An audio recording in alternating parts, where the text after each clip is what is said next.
This channel does not promote any violent, harmful, or illegal activities. All content provided by this channel is meant for an educational purpose only. Bangla ছাড়িয়ে দিল্লিতে চাকরিহারাদের আন্দোলন, যন্তর মন্তর অবস্থানে বাংলা চাকরিহারারা তাদের একগুচ্ছ কর্মসূচি রয়েছে। চট করে একবার দেখিয়ে দিই কি কর্মসূচি। 17 এপ্রিল সব শিক্ষা প্রতিষ্ঠান এবং সরকারি অফিসে কর্মীদের ব্যাচ পরে সমর্থনের আবেদন। 18-19 এপ্রিল জেলা ভিত্তিক মিছিল, দেখতে পাচ্ছেন এখানে দেখাচ্ছি আমরা তথ্যগুলো। পথসভা এবং গণস্বাক্ষর কর্মসূচি রয়েছে। 18-19 এপ্রিল জেলা ভিত্তিক মিছিল রয়েছে, পথসভা এবং গণস্বাক্ষর কর্মসূচি। আরো কি কর্মসূচি রয়েছে ডিটেল দেখাবো, পাশাপাশি আজকে লাইভ আপডেট নেব। জ্যোতির্ময় আমাদের সঙ্গে রয়েছেন। জ্যোতির্ময়, ঘড়ির কাঁটা এই মুহূর্তে 1:46।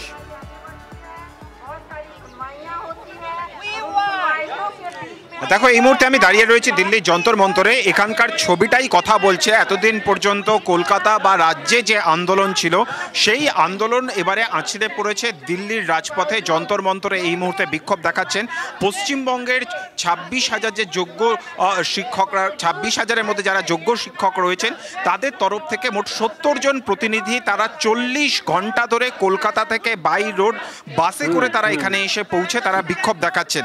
এবং তারা এখান থেকে যে দাবিটা তারা বারবার ধরে তুলছেন যে যত দ্রুত সম্ভব কেন্দ্রীয় সরকারকে হস্তক্ষেপ করতে হবে। তাদের আবেদন সুপ্রিম কোর্টের কাছে, কারণ তারা রিভিউ পিটিশন ফাইল করবেন যেন সহানুভূতির দৃষ্টিকোণ থেকে তাদের বিষয়টা ভেবে দেখা হয়। এবং যে ছবি আমরা এখানে দেখাচ্ছি, একজন যিনি বিক্ষোভ দেখাচ্ছেন শিক্ষক, তার গলায় চাল ডাল ঝোলানো রয়েছে। অর্থাৎ যে সিদ্ধান্ত সুপ্রিম কোর্ট নিয়েছে তার ফলে কার্যত তাদের আগামী দিনের জীবন জীবিকার পাশাপাশি তাদের বেঁচে থাকা প্রতিদিনের নুন ভাত রুটি রোজগার তাদের প্রশ্নের মুখে পড়ে গিয়েছে। সেই বার্তাই তারা দিল্লির রাজপথ থেকে এই মুহূর্তে দিয়ে চলেছেন।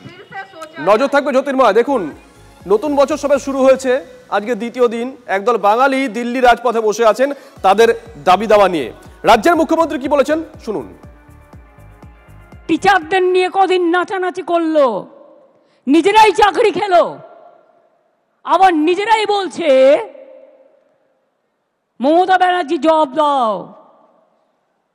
আমি বলি, তোমরা কুলেও আছো, কুলেও আছো, সব কুলেও আছো। তোমরা টিচারদের চাকরি কেন খেলে? তোমাদের লজ্জা হয়নি? ত্রিপুরায় বলেছিলে বিজেপি গভর্নমেন্ট আসার পরে চাকরি ফেরত দেবো, আজ পর্যন্ত দিয়েছো, 7 বছর হয়ে গেছে। বরঞ্চ তারা যখন গেছিল তাদের মাথা মেরে ফাটিয়ে দিয়েছো। ইউপিতে 69,000 টিচারের চাকরি গেছে। হিংসার আগুন নেবার আগে ফের শামসেরগঞ্জে বিস্ফোরণ, বোমা ফেটে জখম 2 শিশু। খেলতে গিয়ে মজুদ বোমা বিস্ফোরণ, গুরুতর জখম 2 শিশুকে হাসপাতালে ভর্তি করা হয়েছে।